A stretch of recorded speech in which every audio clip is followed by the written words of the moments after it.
নমস্কার, high, hello, নমস্তে। আমি Antara Mondal. Welcome back to my channel. This is uncut Antara. কেমন আছো তোমরা সবাই? Welcome to a new blog. এত গরম পড়েছে, অনেক দিন কোথাও ঘুরতে যাওয়াই হচ্ছে না, আর বাড়িতে বসে বসে ভীষণ বোর হচ্ছি। তো ফাইনালি বন্ধু বান্ধবরা মিলে আর কি ঠিক করলাম যে আজকে চল সবাই মিলে একসাথে কোথাও একটা যাওয়া যাক। আর সেই মতো কলেজের সবাই মিলে আমরা আজকে যাচ্ছি গঙ্গাবক্ষে ক্রুজ রাইডে। এই ক্রুজটা ছাড়বে মিলেনিয়াম পার্ক থেকে, যেখানে আমরা সবাই মিলে যাচ্ছি।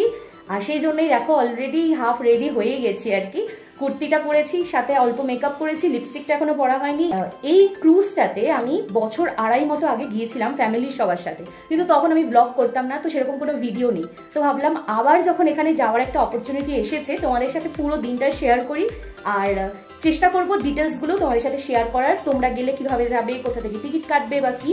তো চলো, এখনো হাতে 20 মিনিট মতো টাইম আছে, রেডি হই। আর কিছুটা শর্টস শুট করছিলাম, সেটাও কমপ্লিট করব, তারপরে বেরোবো। সব মেকআপ প্রোডাক্টের মধ্যে লিপস্টিক আমার সব থেকে ফেভারিট। ছোটবেলায় তো মায়ের ড্রেসিং টেবিল থেকে একটা লিপস্টিক চুরি করে নিয়ে গালে, চোখের ওপরে সব জায়গায় লাগিয়ে নিতাম। আর এই লিপ ড্রিপটা আমি রিসেন্টলি জুডিও থেকে নিয়েছিলাম। কালারটা আমার বেশ ভালো লেগেছে। গোল্ড আর হোয়াইটের কম্বিনেশনে এই ছোট ইয়াররিংসটা আর এই থাম রিংটা আজকে স্টাইল করব এই কুর্তিটার সাথে। আর এই কুর্তিটা তো তোমরা জানোই অলরেডি, পয়লা বৈশাখে আমি নিয়েছি ম্যাক্স থেকে। রেডি হয়ে আমি এখানে হাতে বেশ টাইম নিয়ে বেরিয়ে পড়েছি। প্রায় 1 ঘন্টা মতো আমার লাগবে যেতে।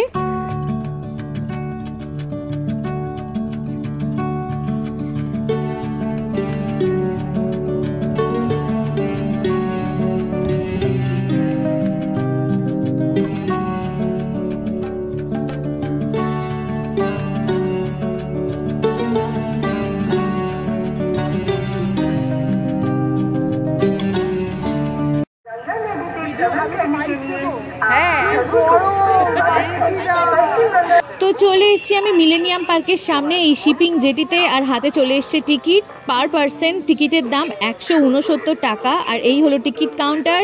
আগে থেকে এসে দেবরূপা আর সায়নী টিকিট তো কেটে রেখেছিল, কিন্তু এখনো পৌলমি এসে পৌঁছাতে পারেনি। হাতে আর মাত্র 5 মিনিট আছে। টিকিট তো পেয়ে গেছি, কিন্তু একটা ভীষণ বড় প্রবলেম হয়েছে, সেটা একটু পরে তোমাদের সাথে শেয়ার করব।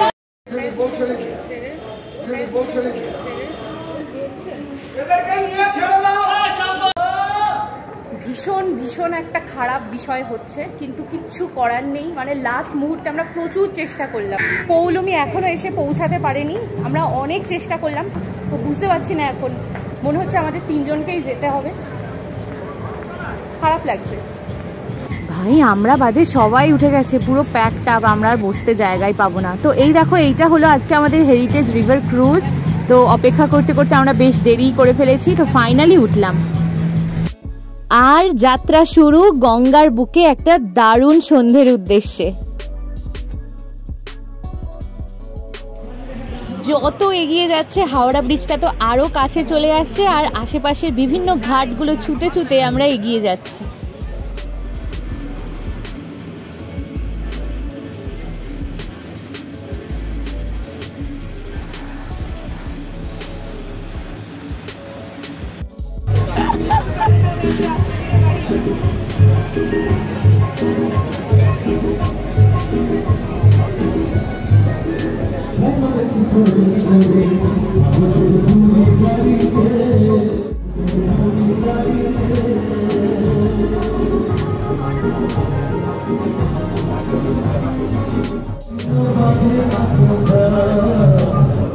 ডিসেম্বর মাস ছিল, তখন খুব ভিড় ছিল, মানে একটা গিজগিজ করছিল, কিন্তু আজকে বেশ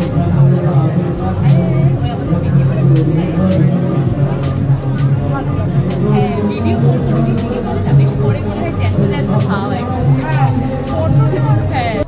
এই হলো সেই ফেমাস মল্লিক ঘাট, যেখানে অসংখ্য রিলস বানানো হয়। আর ঠিক তার সামনেই হাওড়া ব্রিজের একটা অপূর্ব ভিউ। এবার আস্তে আস্তে আমাদের ক্রুজটা হাওড়া ব্রিজের তলা দিয়ে পাস করবে, আর সেটার জন্য আমি ভীষণ এক্সাইটেড।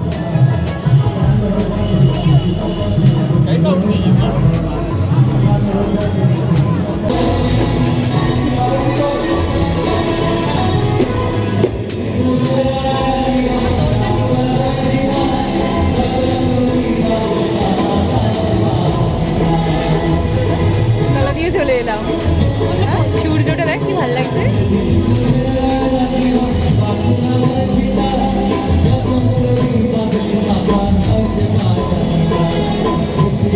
আছি এখন ক্রুজের একতলায়, আর তোমরা যে গানটা শুনতে পাচ্ছ সেটা কিন্তু ক্রুজের দোতলা থেকে ভেসে আসছে। সেখানে চলছে লাইভ মিউজিক। হে বিরাট নদী, অদৃশ্য নিঃশব্দ তব জল, অবিচ্ছিন্ন অবিরল চলে নিরবধি। রবীন্দ্রনাথ ঠাকুরের ভাষা একটুখানি বলতে ইচ্ছা করলো। এর থেকে সুন্দর ভাষায় মা গঙ্গাকে বর্ণনা করা হয়তো সত্যিই যেত না। বারংবার একটা কথাই মনে হচ্ছিল, ওই দোতলার লাইভ মিউজিকটা হয়তো না হলেও চলতো। এই শান্ত গঙ্গাটাকে আরেকটুখানি হয়তো অনুভব করা যেত, প্রাণ ভরে নিঃশ্বাস নেওয়া যেত, মনটা একটু শান্ত করা যেত। মাঝগঙ্গা থেকে থ্যাংক ইউ সায়নী জানাচ্ছি, কারণ সায়নীর জন্য এই প্ল্যানটা সাকসেসফুল হয়েছে। হঠাৎ করে করা একটা প্ল্যান। আর হচ্ছে বল, যেটা বলছিলি না? আমি যেটা বলি, পিছনে লোক সাঁতার কাটছে। যাই হোক, আমি যেটা বলতে চাইছিলাম যে সেটা হচ্ছে ওদেরকে দেখে আমারই জলে নেমে যেতে ইচ্ছা করছে। হ্যাঁ, অ্যাকচুয়ালি আমি ভেবেছিলাম যে আমরা একাই পাগল যারা এই ব্রহ্ম গরমে এইসব প্ল্যান করছি। তারপর দেখলাম 5000 আরো পাগল আমাদের মতো পৃথিবীতে এক্সিস্ট করে। তখন আমার আইডেন্টিটি ক্রাইসিসটা কমে গেল, কোনো অসুবিধা হচ্ছে না। এখন আমি দেখছি যে আমি এখনো স্বাভাবিক মানুষ, মানে আমার মতো আরো 5000 স্বাভাবিক মানুষ আছে যারা পাগলের মতো এই গরমের মধ্যে আসার আগে মানে বাড়ি থেকে 500 বার বলেছে যে এই যে সবাই স্নান করছে, ছোট ছোট বাচ্চারা সব মাঝগঙ্গায় এবং জলে ঝাঁপছে এবং সেটা গায়ে ছেটায়। মাঝগঙ্গায় হচ্ছে সাঁতার কাটছে। এটা হচ্ছে গরিবের ওয়াটার স্পোর্টস। ওরা বেসিক্যালি কি করে, যে টায়ার গুলো থাকে ওগুলো ধরে ধরে লঞ্চটা যায়, ওটার সাথে ভাসে। আমি তো সাঁতার জানি না, তুই জানিস? না, আমিও সাঁতার জানি না। কোনো লাইফ স্কিলসই আমার জানা নেই। আজকে যদি কোনো বিপদে পড়ি আমি বেঁচে ফিরবো না। সাইকেলও জানি না, এই যে ওই টুম্পা আছে। আমি সাইকেলে চাপতে জানি, ওই পাশে সবে আমি চাপতে পারি। আমি রিক্সাও চাপতে পারি, সাইকেলও চাপতে পারি, গাড়িও চাপতে পারি। চালানোতে কেউ নেই। বাট যেটা সবের মধ্যে আরেকটু ভালো হতো, পৌলমি যদি এসে জয়েন করতে পারতো। ফাইনালি ওনারা শুনলেনই না, না হলে আমাদেরই যাওয়াটা ক্যান্সেল হয়ে যেত। কিচ্ছু করার ছিল না। আর শেষ অবধি মানে আমি লাস্ট ঢুকলাম, আমি পা রাখলাম আর লঞ্চ চালু হয়ে গেল। হেরিটেজ জীবনের প্রবলেম এটা যদি রাখি না, এক্ষুনি সবাই কমেন্টে বলবে বাংলা ভাষাটা পরিষ্কার করে শেখনি, ইংরেজিটাও তো পারো না। আর এগুলো জীবনের প্রবলেম, এগুলো একটু হতেই পারে। মানুষ এগুলোকে বলে হিউম্যান এরার, বলে হিউম্যান এরার। ও বাবা, এই যে পছন্দের গান হয়েছে ওনার। আমরা এখন নিচের তলায় আছি আর ওপরের তলায় গান চলছে। ফিরবে যখন ক্রুজটা তখন ওপরের তলায় যাবো। সবকটা গানই বাজে গাইছিল, এই গানটাই ভালো গাইছে। ক্রুজ রিলেটেড কিছু ইনফরমেশন তোমাদের সঙ্গে শেয়ার করি। এই ক্রুজটা প্রত্যেক দিনই ছাড়ে মিলেনিয়াম পার্কের পাশে শিপিং জেটি থেকে, আর পার পার্সন টিকিটের দাম পড়েছিল 169। প্রত্যেক দিন কখন কখন ক্রুজ ছাড়ে সেটা আমি এই স্ক্রিনে অ্যাটাচ করে দিলাম, তোমরা একটা স্ক্রিনশট নিয়ে নিতে পারো। আর আরও একটা বিষয়, এখানে অনলাইনে টিকিট কাটার কিন্তু কোনো ব্যবস্থা নেই, ফিজিক্যালি এসে ক্যাশ দিয়ে পেমেন্ট করতে হবে। ইউপিআইও এখানে গ্রহণ করা হয় না। সেটা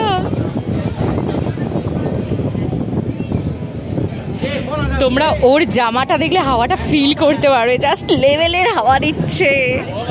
এটা নিচে ভাই 30 টাকার ভেজিটেবিল চপ। এটা হলো 30 টাকার ডিমের চপ, যেটা কেমন খেতে? ডিমের চপের মতো। দেবরূপা পেয়ে গেছে ওর ছোট্ট নতুন বন্ধু, ও হাই ফাইভ করছিল একটু আগে ওর সাথে। হাওড়া স্টেশনে ঘড়িতে দেখা যাচ্ছে এখন বাজে 17:47, আর আমরা এখন ঠিক হাওড়া স্টেশনের পাশ দিয়ে যাচ্ছি। কি ভালো লাগছে! এই হলো সেই লাল রঙের হেরিটেজ হাওড়া স্টেশনের বিল্ডিং। এই পুচকিটাও এখানে ভীষণ মজা করছে অনেকক্ষণ থেকে, আর এখন তো দারুণ হাওয়া দিচ্ছে।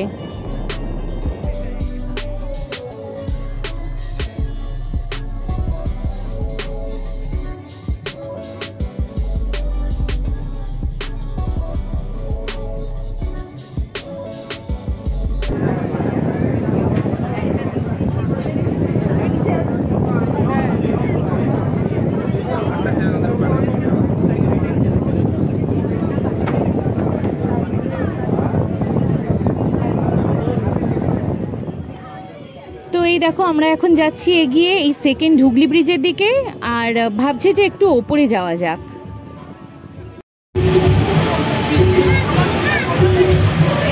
সবকিছু মিলিয়ে মিশিয়ে যাবো। এই যে এখানে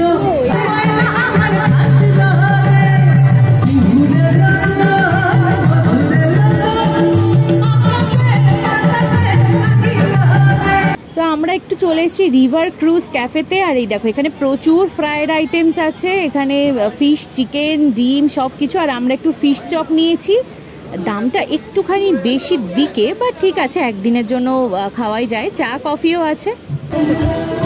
হ্যাঁ, এটা হলো ফিশ চপ, আর যেটা আমরা গঙ্গার পক্ষে খাচ্ছি এটা কেমন খেতে? ফিশ চপের মতো। দেখ, বাড়িতে পাড়ার দোকানে পচা তেলে ভাজা ফিশ চপ খেতে একরকম লাগে, কিন্তু এখানে এই মাছগঙ্গায় পচা তেলে ভাজা is concept. Like, how can you think that they're going to be using fresh teal? They are not. But ভালো তেল ইউজ করলে এরকম টেস্ট হবে না, তাহলে বাড়িটা দোকানের মতো কেন খেতে লাগে? পয়েন্ট পচা তেলে ভাজা ইজ কনস্ট্যান্ট, বাট এই গঙ্গার বুকে দাঁড়িয়ে ফিশ চপের মজাই আলাদা। এই মাছও দিয়েছে, এই মাছ আছে, ভেতরে মাছ আছে, দেখতে পেয়েছি। গঙ্গা থেকে আমাদের মাছটা তুলে দোতলায় তুমুল গান হচ্ছে, কথা বলতে পারছিলাম না, ওখানে একটুখানি মজা করলাম, তারপর আবার নিচে চলে এসেছি। আর এখন প্রায় নামার সময় হয়ে গেছে, আর 15 মিনিটস মতো আছে। যত সন্ধে হয়ে আসছে আর চারপাশটা আরো বেশি সুন্দর লাগছে। একদম বৃষ্টি হওয়ার আগের মুহূর্ত দেখো, আকাশটা পুরো কালো ঘন মেঘে ছেয়ে গেছে, আর একটু বিদ্যুৎও চমকাচ্ছে। মানে এত সুন্দর লাগছে এই সময়টা, বলে বোঝানোর মতো নয়।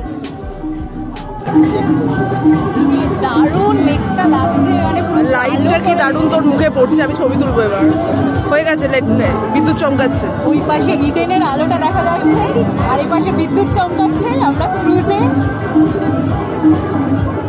ওয়ান অফ দ্য বেস্ট সন্ধে এই পচা গরমের মধ্যে।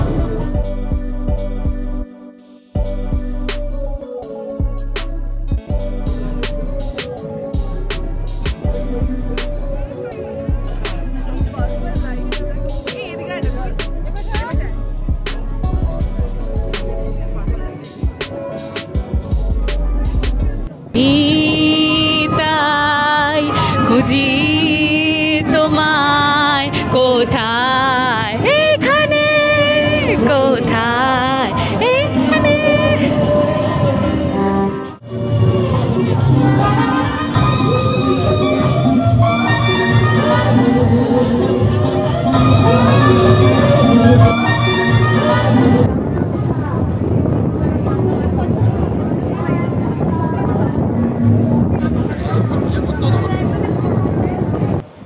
যাত্রা শেষের আর মাত্র কয়েকটা মুহূর্ত বাকি। ঠিক যেখান থেকে আমরা শুরু করেছিলাম আবারও সেখানে এসেই লঞ্চটা ভিড়ে যাচ্ছে মিলেনিয়াম পার্কের সামনে শিপিং জেটিতে। আর আমার তো আরও মনটা খারাপ করছে, মনে হচ্ছে আরও বেশ কিছুটা সময় পেলে ভালো হতো। চলে এলাম আমরা ক্রুজ থেকে বাইরে, আর এই যে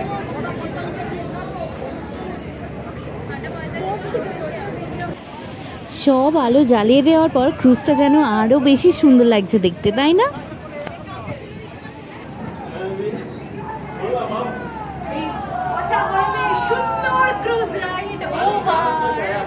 আমার তো মনে হচ্ছিল ওখানেই থেকে যাই, এত সুন্দর হাওয়া দিচ্ছিল না, হ্যাঁ মনে হচ্ছে।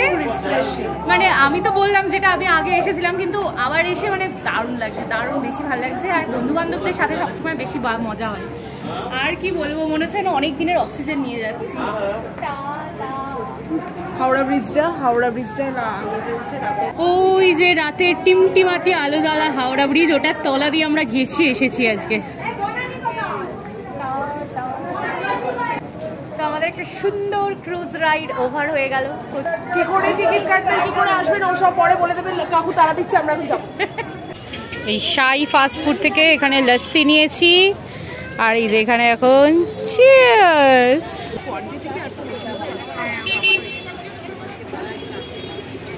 পুরো ঘন একদম লস্যিটা।